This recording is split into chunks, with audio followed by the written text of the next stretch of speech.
Hey everyone, this is Dave Cooper and I'm in Fairfield, Connecticut, and behind me we are just putting the finishing touches and packing up from all the concrete work we have done for this house that is going to sit on 15-foot piers, right? Yes, those piers are up there pretty high. We are in a coastal flood zone. Hurricane Sandy wreaked a lot of havoc on this area years ago, so there's a lot of rebuilding going on, and with the rebuilding we have to comply with the new flood zone regulations. So on the other side of these houses behind us, roughly 15 to 30 feet, is the Long Island Sound.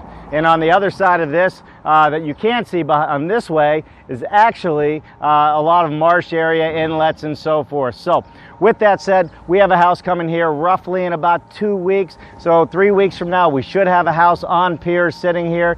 As we progress through this job, I'll always bring you more photos, and I'll bring you some photos of the house set, of us actually putting the house up that high. So we do this quite often. We do a lot of island builds. We do a ton of coastal builds. So if you're considering building, check out CT Valley Homes. Go to our website, ctvalleyhomes.com.